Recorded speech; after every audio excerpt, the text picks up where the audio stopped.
Hey guys, Banana Luck here. Welcome back to another Watcher of Realms video. Gonna take a look at the second match of GvG today, and specifically taking a look at our attacks as well as the defenses. We did make some changes since the last round, where the Nightmare team with Hatsu was getting sniped with the rare archers. So we did swap out to this Cyrus Boreas team, which we'll take a look at.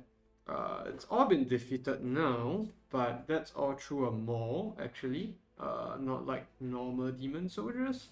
So yeah, we'll take a look at that later, but first of all, more importantly, just want to take a look at our offenses. So this first one, okay. So the strategy here was to bait ultimates out before sending legendary flyers in, because there's really no forms of crowd control that they have over here. Dahlia doesn't hit air, so yeah, she's kinda useless in that regard. But for melee units, she's gonna be amazing for control. As you can see, all the ultimates proccing. We send a healer right after that. But the reason for that is so that it accompanies the legendary flyers, which turned out to be not necessary because this Cyrus wasn't in a tank build. You can see him getting destroyed almost instantly. Yeah, there you go. And once that was down, we pretty much could solo everything. And the intention of having the healers here was really to heal the lightning guts up, in case they took a bit of damage. But because that Cyrus was way too weak, we didn't really get to witness that. And then the round just ends from here, because there's really nothing, I mean, everything stayed. This might or might not work sometimes, I think, depending on the BP differences and also which awakening Paradis is on. And if you don't manage to kill the Dahlias and all that inside behind the enemy's defense, it could be a bit tricky as well. But this guy is pretty low level, so I'm guessing that's probably why it worked out. Second one, let's take a look at this.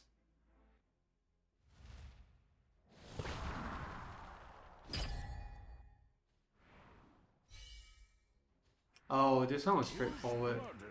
Because you see, the problem is that Sagat over here doesn't hit anyone in front of gun. So yeah, you pretty much just dump healers and the assassins, and they'll just slowly chip them down. Yeah, heals are gonna come through quite a bit. And once the insensibility on gun is over, he's gonna be taking major damage from all 4 assassins at the same time. There we go. Just gonna get saved once by Lily. But that's it. And then from here on, we're just gonna have, yeah. There we go. All done, and then we just send the wolves in. I do think that this lineup was built in preparation of the Garnet Guts. It doesn't make sense that he puts Ajax right at the entrance still, because Garnet Guts can hit that very easily. So not sure what he's going on off. I could probably place a more passive defense nearer to the crystal instead. Yeah. I think other than that, before we take a look at the failed ones, we'll just take a look at this last win that we did. This one was a baiting situation as well. Baiting out Imrat and Maul before we send in the legendary flyers. And same thing, we're gonna do the healers to support for a bit. Yeah. Kill him there. This was rather close. I don't think this was the best way to combat this team, because you can see Imrat gets his ultimate out, but we just managed to kill everything in time. this was probably a BP difference thing, where our BP was just way higher than this guy's gear could take. And then we just win this run, yeah. I think the timings on that could be a lot better. Maybe you could have just sent in a cheaper demon soldier to trigger the ultimates, and then we can send the lightning guts right after. So maybe sending one of the healers or the rare pair of defenders that goes out that's at 4 cost or 3 cost for the healers, and then that way you can get the lightning guts in a lot faster and manage to kill the Imrep before she even gets the chance to do her ultimate. And besides that, the rest of the attempts were mainly on Praetor's Ingrid teams. Not the best ones. So this one, yeah, with Praetor, I clicked it by accident actually. It wasn't my intention to go against such a team, but yeah. You can see Ingrid and Praetor's just melting almost everything. And this is actually the same guy's defense, the first one that we showcased just now. So his other team is really way stronger.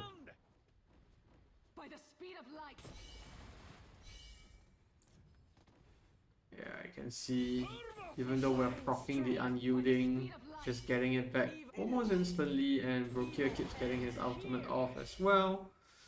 And yeah, we do send in legendary flyers from here, but it's pretty much a gone case. There's nothing we can really do here. Vader's just cast his ultimate, and this guy's just melt, and yeah. I think the goal here is really having to break Brokia instead. I'm not sure if sending in like a... I think one strategy with these teams, with Arbiters, is that if you send a X-Slaughterer right in the first place, right, you could actually proc Brokia's Iceberg talent, which is the unyielding talent, way before Praetor even gets his ultimate, and way before Ingrid can do some decent damage. And I think that way, sending a Maw afterwards could work a lot better. I'm not sure if anyone managed to break this particular defense. Yeah, I don't think anyone did. I mean, there were only 2 attempts other than the 2 of us, but yeah. This team is definitely very strong. Ingrid is definitely still a beast in stronghold defenses. And there's this other one, which I forgot that, you know, you see Praetor's range is like this.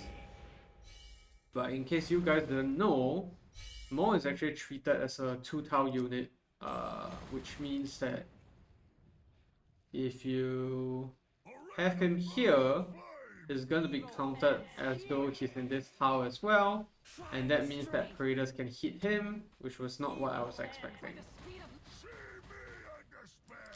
And yeah, it was really just despair from here on. Trying to kill that Torador. I think we managed to kill him once, maybe. But the Valkyra does actually revive him right after, because yeah, Valkyra is in this team. By the speed of light. See me and despair.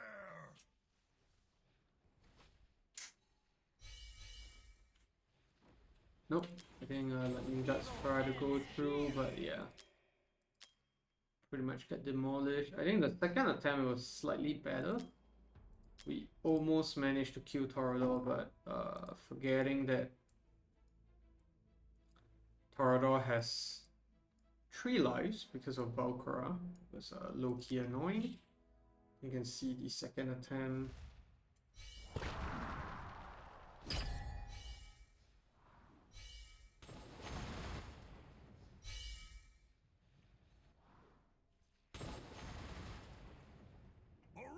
Evil ends. Find strength. Evil by the evil ends here by the speed of light. Evil. I think this time around, I'll probably send in the X-Slaughterers right after here.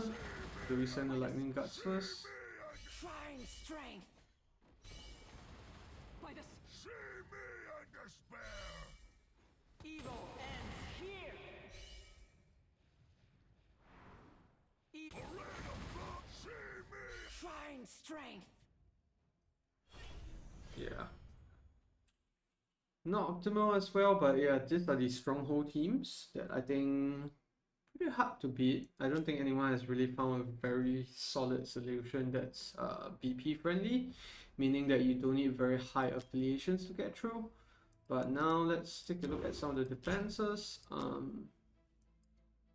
The defeats are pretty straightforward. It's just a Maul game. Maul just kills regulars, and then everything just gets storm after that. Because I think this lineup doesn't really deal well with Maul. There's no real like big damage dealer. I mean, Maul is great, Boris is great, but yeah, they just simply can't deal with Maul. Probably need something like an Imret here to work for this team to work well. Yep, there you go. Everything just collapses from here. Yeah, just not enough damage against a Maul, especially if it's high BP. This is the same guy that has the Praetors and Ingrid team, so the Maul should be pretty well geared for BP, maybe 100 to 110k. But if we take a look at the non-Maul teams, that's a very different story.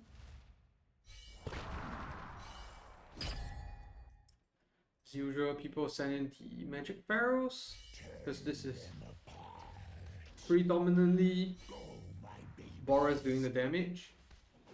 And then I'm gonna send in the X-Lawyers and Assassins for the take down regular. But yeah, Freezer's coming in the clutch. That was a bad deployment. So there's a bit of downtime here because we don't have Eloin on this team. I think regulars probably will have his unyielding prop. You can see the shine over his armor there. But yeah, first bad deployment kind of screwed things up here.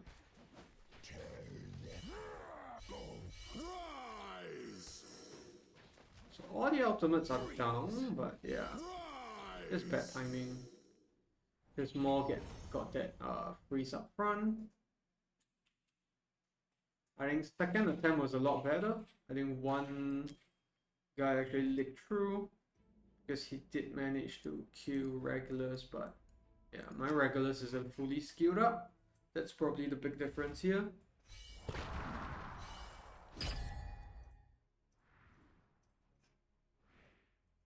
So different strategy. This time 2 Magic Pharaohs up top. That's gonna clear out the skeletons, the Cyrus summons, and then you can see a healer right up top to deal with the regulars. A lot more effective this time. Yeah, and trigger the invulnerability here. So that triggered and the ultimate on Boris down. Yeah, it's a lot simpler now. Regular should be dying here. Yep. But I think Cyrus came in clutch here, even though one of the wolves got through. But yeah, it's game over here.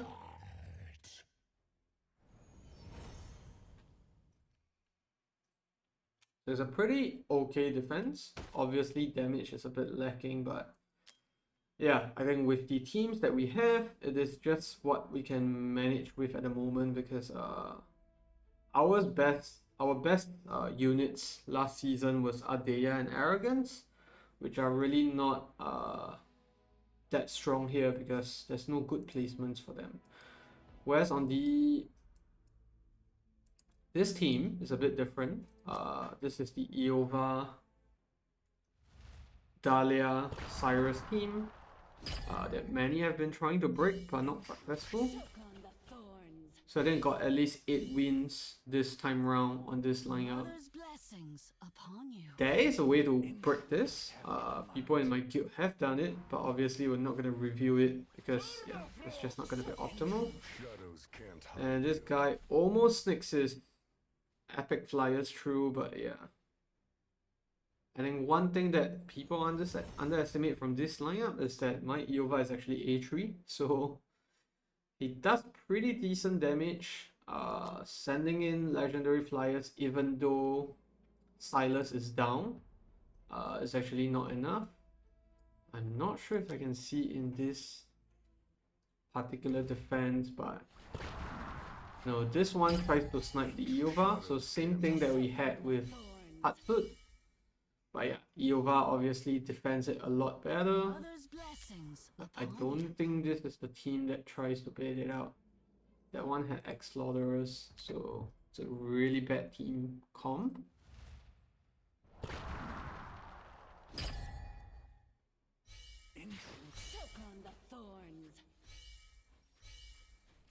This was a bad second deployment, deploying the defenders even though Silas' ultimate was still on.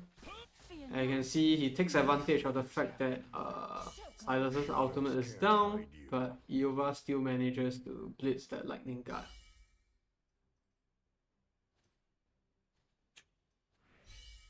Intruders have been marked. Choke on the thorns. Shadows can't hide. Intruders have been marked. Permafrost!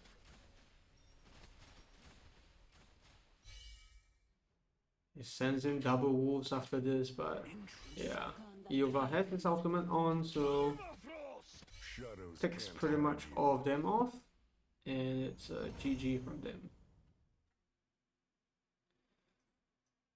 Yeah, obviously there is a way to bait this. It does require knowing the mechanics of the marksman really well, to take advantage of the gaps in between the ultimates, but yeah. Obviously not going to review that because no one on the opposing guilds have actually managed to break this sort of defense. I think some almost managed to, but it's a different team, less reliable, but yeah. That's gonna be it for the video. If you have any questions, feel free to leave it down in the comment section below, and obviously we'll be back with more GvG content next week, and probably swap out this team for someone else, and yeah, see how that go. If you enjoyed the content, leave a like or subscribe to the channel, and I'll see you in the next one. Goodbye.